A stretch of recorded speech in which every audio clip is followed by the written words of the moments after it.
Salut tout le monde, c'est Raito, on se retrouve pour les spoilers du chapitre 1147 de One Piece, c'est parti. N'hésite pas à liker la vidéo déjà si elle te plaît, à t'abonner si tu aimes One Piece, cette chaîne est faite pour toi. On en parle régulièrement et on est parti, chapitre 1147, les choses que nous craignons. Allez, je vais aller directement à l'essentiel, vous inquiétez pas. Donc déjà, on voit un flashback de ce qui s'est passé avant que Sommers n'attaque Robin. Et en fait, on a Zoro qui dit à Robin que les chevaliers divins sont immortels et difficiles à vaincre. D'ailleurs, c'est intéressant qu'il soit au courant de ça d'ailleurs, parce que jusqu'à preuve du contraire, il ne les a jamais affrontés.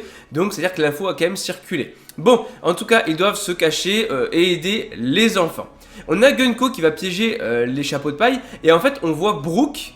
surtout, Gunko va voir Brook et elle comprend qui il est, forcément, fan de sa musique et tout, et carrément elle pose son pied sur lui et elle exige qu'il devienne son esclave musical. Mais voilà, c'était sûr aussi. En fait, forcément, il va refuser parce qu'il a juré fidélité à Luffy. Donc voilà, ça c'est très sympa, j'ai hâte de voir la scène.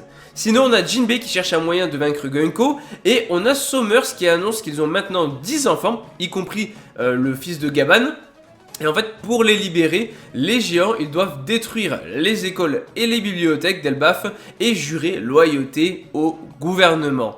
Et là, le chapitre se termine avec Gaban et Robin qui se préparent à combattre. Oui, Scopper Gaban entre dans la place. Et en fait, Robin et Gaban, du coup, jurent que cela n'arrivera pas et partent au combat. Oui, et Scopper Gaban part au combat. Oui. Bon, malheureusement, pause la semaine prochaine. Il y a une pause du magazine de toute façon.